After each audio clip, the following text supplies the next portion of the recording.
తెలంగాణలో అవును. గత కేసీఆర్ గారి పాలన బాగుందా? ఇప్పుడు చేసిన రేవంత్ రెడ్డి గారి పాలన బాగుందా? అదే నేను చూసా. కొన్ని దాకా అబ్జర్వేషన్ చేశా. ఇప్పుడు కూడా చూస్తున్నా. ఇప్పుడు రేవంత్ రెడ్డి గారు వచ్చి ఇప్పుడు 6 నెలల్లో 7 నెలల్లో ఎంతో అయింది. సంవత్సరం అయింది కదా ఇంచుమించుగా. సంవత్సరం అయిపోయింది. 6 నెలలు అంటాను ఎక్కడో మైండ్. సరేలే సంవత్సరం అయింది.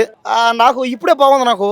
నాకైతే బాగుంది ఇప్పుడు. కానీ కొంతమంది ఏమంటారంటే లేదయ్యా నాకు కేసీఆర్దే బాగుంది, ఆయన ఉన్నప్పుడే మాకు ఏదో రకరకాలుగా అన్నారు, మాకు అది ఇచ్చాడు ఇది ఇచ్చాడు అని. కానీ అప్పట్లో కూడా జరిగింది అయితే ఏమి లే. ఇప్పుడు రేవంత్ రెడ్డి గారు డెవలప్మెంట్ చేయాలంటే ఏమేమి చేయాలి? ఫస్ట్ రైతు బంధు ఇవ్వాలి. రైతులకు ఇవ్వాల్సింది రైతు బంధు ఇవ్వాలి. భరోసా ఇవ్వాలి. రైతు భరోసా రైతు బంధు ఇవ్వాలి. తర్వాత లోన్లు ఇవ్వాలి ఫ్రీగా. తర్వాత ఉచితంగా గ్యాస్ ఇస్తా అన్నాడు. 3 గ్యాసులు ఎన్నో ఇస్తా అన్నాడు. లేదా గ్యాస్ ఒక 500 ఏమన్నాడు, 500 గ్యాస్ కూడా ఇవ్వాలి. ఇంకోటి ఏంటంటే బస్సులు అయితే ఉన్నాయి ఫ్రీగా. బస్సులే కాకుండా అన్ని ఇస్తే బాగుంటుంది. ఇప్పుడు జనాలకి ఏం కావాలి?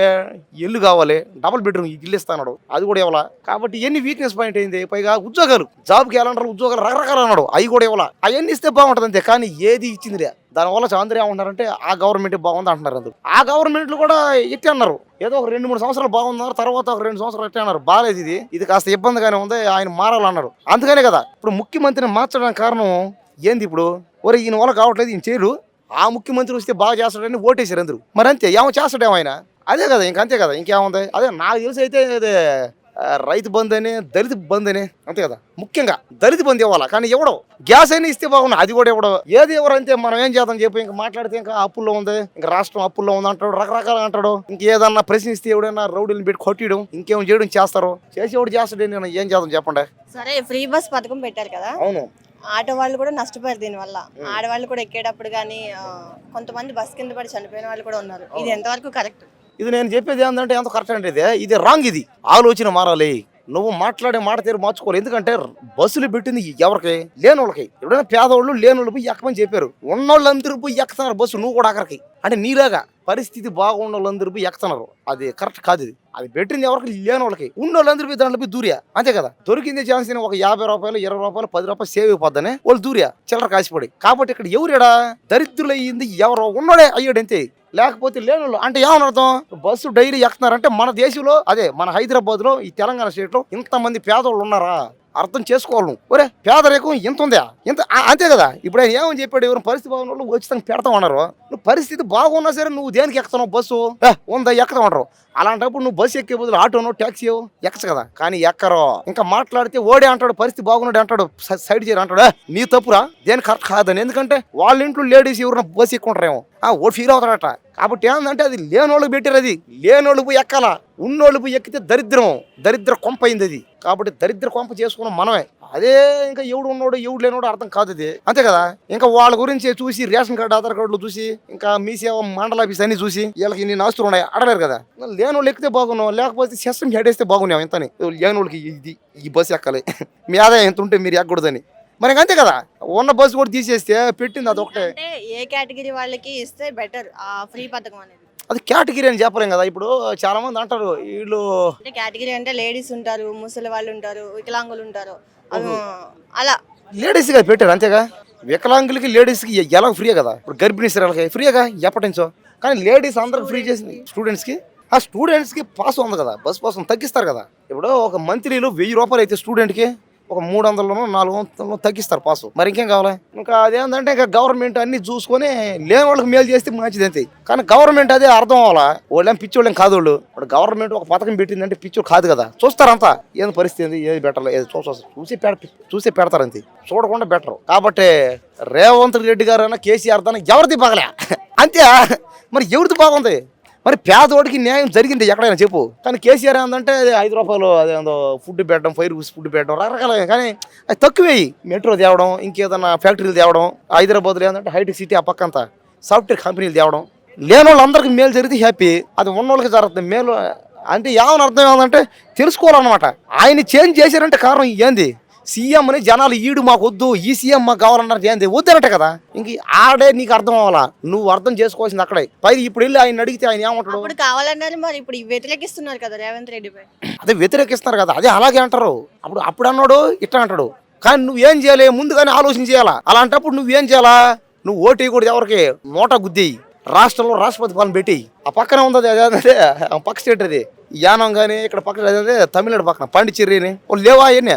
ఇది అంతే అవుద్ది. అప్పుడు అప్పుడు డైరెక్ట్ రాష్ట్రపతి పాలన ఉంటుంది, కరెక్ట్గా ఉంటుంది. ఇంకా కుల పిచ్చి మత పిచ్చి పెట్టుకుంటే ఎట్టే ఉంటుంది, ఇంకా దేశం ఎట్టే ఉంటుంది. మనమేం చేద్దాం దానికి. అయిందా? Thank you so much. Hi అండి, మీ పేరు? శివ. శివ గారు, తెలంగాణలో పోయిన కేసీఆర్ గారి పాలన బాగుందా, ఇప్పుడు జరుగుతున్న రేవంత్ రెడ్డి గారి పాలన బాగుందా? నేను 100% చెప్తా. రేవంత్ రెడ్డిది ఒక దరిద్రమైన పరిపాలన, ఏమంటారు దిక్కుమాలమైన పరిపాలన. కంపేర్ టు కేసీఆర్ చూసుకుంటే కేసీఆర్ ఒక దేవుడు మా తెలంగాణకి, రేవంత్ రెడ్డి ఒక దయ్యం అని చెప్పేసి నేను చెప్తా.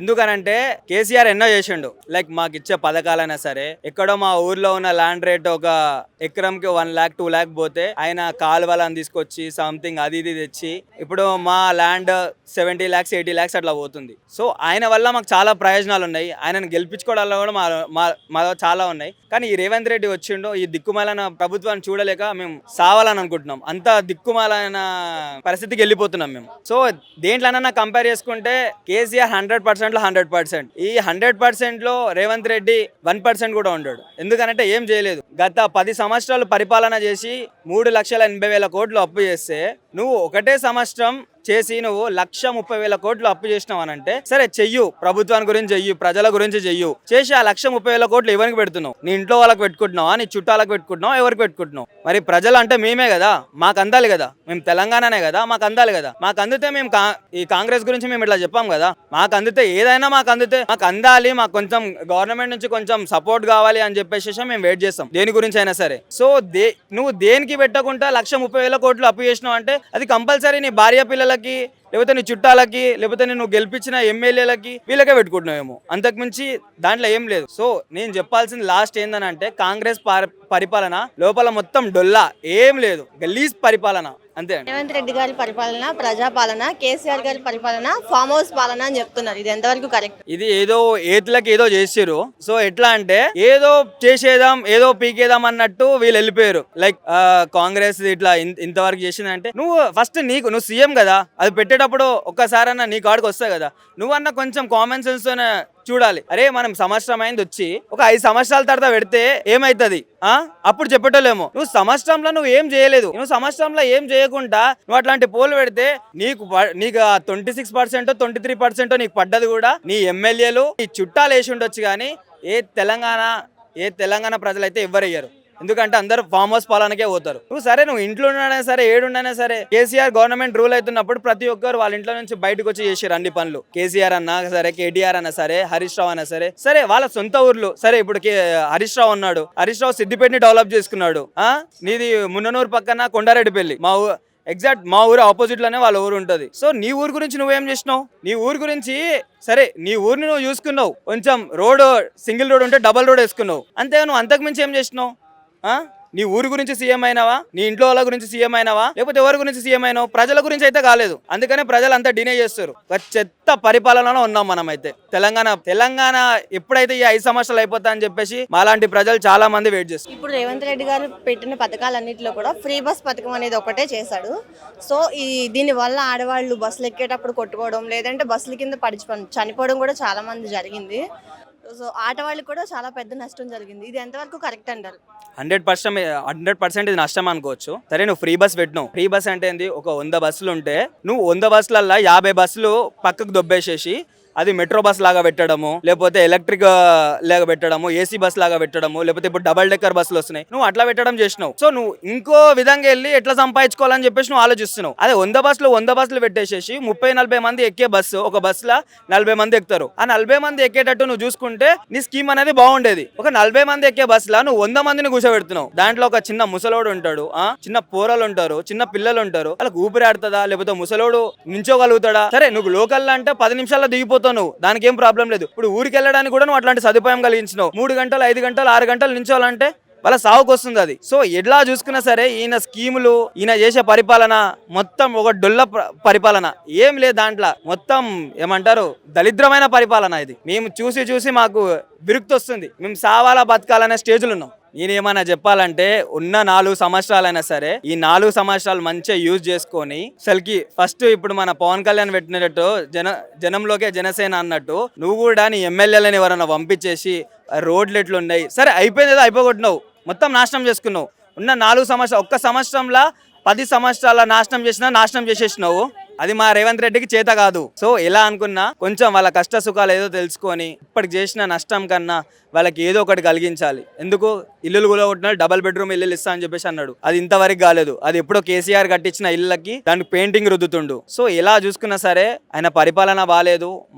మా తరపు నుంచి కొంచెం ప్రజలకు మంచి చేసి పేదవాళ్ళే గెలిపించుకుంటారు. అర్థమవుతుందా? ఆ పేదవాళ్ళకి ఏదన్నా సరే కలిగించడం ఆయన సీఎంల పదవిలో ఉన్న ఒక ముఖ్య గమనిక అదే, అంతకు మించి ఏం లేదు.